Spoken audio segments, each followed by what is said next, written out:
दोस्तों नमस्कार। हमारे कई युवा साथी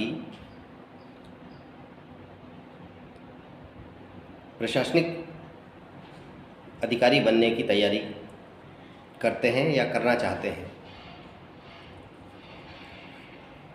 तो सिविल सेवा में जाने के लिए कई मौके हैं। यूपीएससी दे सकते हैं, पीसीएस दे सकते हैं, एमपीपीएससी दे सकते हैं। तो मेरे देखने में अधिकतर ये आया है, खासकर पश्चिमी मध्य प्रदेश के जो युवा हैं या अन्य जो युवा हैं जो तैयारी करना चाहते हैं या कर रहे हैं, तो उनके लिए एक टिप्स लेके आया हूँ कि वो तैयारी करे या करना चाहते हैं तो वो क्या करें पहले।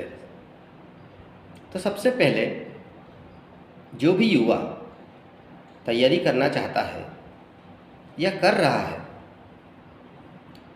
तो सबसे पहले उसके पास सिलेबस होना चाहिए। तो वेबसाइट से सबसे पहले सिलेबस को डाउनलोड कीजिए, उसका अध्ययन कीजिए। उसके बाद में उसको समझिए कि सिलेबस में आखिर क्या कहा गया है, कौन से विषय हैं। उन विषय को समझने की कोशिश करें।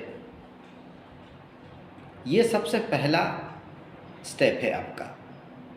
अगर आप सिलेबस नहीं समझेंगे तो कोई मतलब नहीं इस रास्ते पर चलने के लिए। तो सबसे पहले सिलेबस अच्छे से समझ लीजिए। उसके पश्चात और सिलेबस जो है वो प्रीलिम्स और मेंस दोनों का होना चाहिए। आप तैयारी करें तो प्रीलिम्स की नहीं, आपको मेंस की तैयारी करना चाहिए। प्रीलिम्स तो निकल जाएगा आपका, लेकिन मेंस में आप अटक जाएंगे। इसलिए मेंस की तैयारी करें। तो सिलेबस आपने समझ लिया। उसके पश्चात में आपकी दूसरी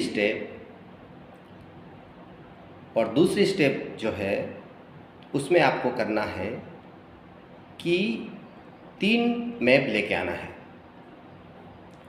मध्य प्रदेश, भारत और विश्व का आप 3 मैप लेके आएंगे और घर में जहाँ अध्ययन करते हैं या जिस रूम में या जिस जगह पर आपकी टेबल रखी हुई है पढ़ने के लिए, वहाँ पर तीनों मैप, छोटे नहीं बड़े मैप होना चाहिए, वो लगा दीजिए, चिपका दीजिए, उसका अध्ययन कीजिए। तीसरी स्टेप, एक एटलस आता है, एटलस को लाइए, उसका अध्ययन कीजिए। फिर आपको किताबें ढूंढना है और किताबों में सबसे पहली किताबें जो है उनमें एक लूसेंट आती है या उसके जैसी आप किताबें देख सकते हैं जो आपको सूटेबल हो, जिसकी शब्दावली ठीक लगती हो, आपको समझ में आता हो, वह किताबें खरीदें। फिर एनसीईआरटी लीजिए। संभवतः 9th से लेकर 12th तक की एनसीईआरटी खरीदीजिए और उसका अध्ययन करिए। अगर नहीं मिलती है तो आप बाहर जा सकते हैं, बाहर से मंगवा सकते हैं। दिल्ली में चले जाइए, वहाँ मिल जाएगी आपको। और एनसीईआरटी को बहुत अच्छे से पढ़िए। इसके बाद में हम आते हैं पत्रिका पे। पत्रिका भी आपको एक पत्रिका पढ़ना ज़रूरी है, चाहे वो प्रतियोगिता दर्पण हो सकती है,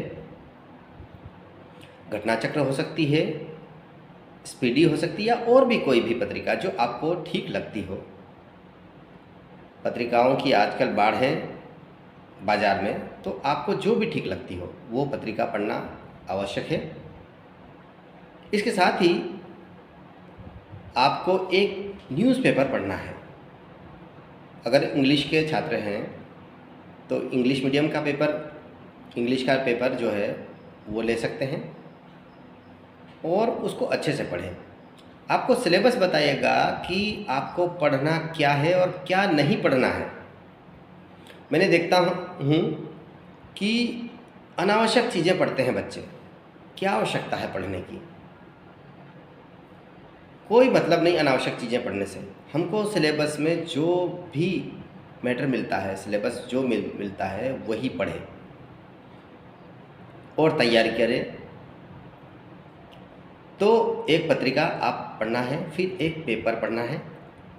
इंग्लिश वाले द हिंदू पढ़ सकते हैं, या और भी जो पेपर है वो जो भी मिल जाए, जिस क्षेत्र में जहाँ भी जो भी अवेलेबल हो उसको पढ़िए।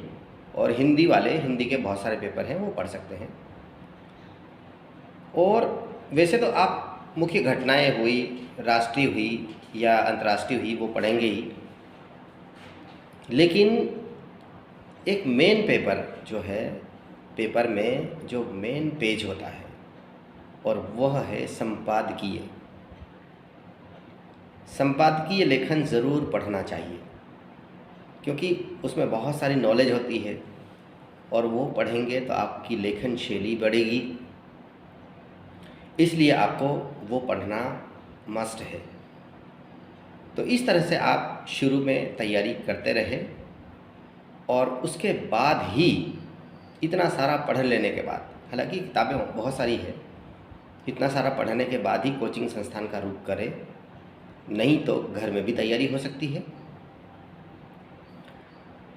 किताबों की पुनः बात करते हैं तो किताबें अगर आप सिलेबस के अनुरूप लाएंगे तो ज़्यादा किताबें इकट्ठी करने की आवश्यकता बिल्कुल भी नहीं है। जो भी सिलेबस हो, जो भी पेपर हो, वो पूरी सिलेबस कवर करता हो, ऐसी कम से कम 2 किताबें लेके आइए और उसी को पढ़ें आप।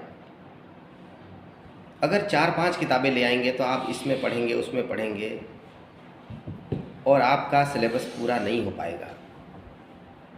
या आप अपने नोट्स तैयार कर सकते हैं, उसके माध्यम से पढ़ेंगे तो भी अच्छा रहेगा। तो चॉइस आपकी है और खूब तैयारी करें। उसके बाद ही कोचिंग में जाना चाहे तो जा सकते हैं, नहीं तो घर पे भी तैयारी कर सकते हैं। बस ये आपको जो लेखन कला है उसको सुधारना पड़ेगी। जो सिलेबस में पूछा है या जो पेपर होते हैं, जो पूछा, जितना पूछा उतना ही लिखे। अनावश्यक चीज़ें बिल्कुल लिखने की आवश्यकता नहीं है। जो आप स्कूल में करते हैं, कॉलेज में बंक मारते हैं, उसकी बिल्कुल भी ज़रूरत नहीं है। तो वहाँ पे जो है मामूली टीचर लोग नहीं होते हैं कॉपी चेक करने वाले। वहाँ तो ऐसी बात है कि आपने चावल रखे, एक दाना उठाएंगे, पक गया, देख के समझ जाएंगे कि हाँ, कि क्या लिखा हुआ है। तो आप अच्छे से तैयारी करें, अच्छे से लिखें। लिखने का तरीका भी आपका अच्छा होना चाहिए। उसके तरीके में बाद में बात करेंगे और मेरी शुभकामनाएं हैं। खूब तैयारी करें। धन्यवाद।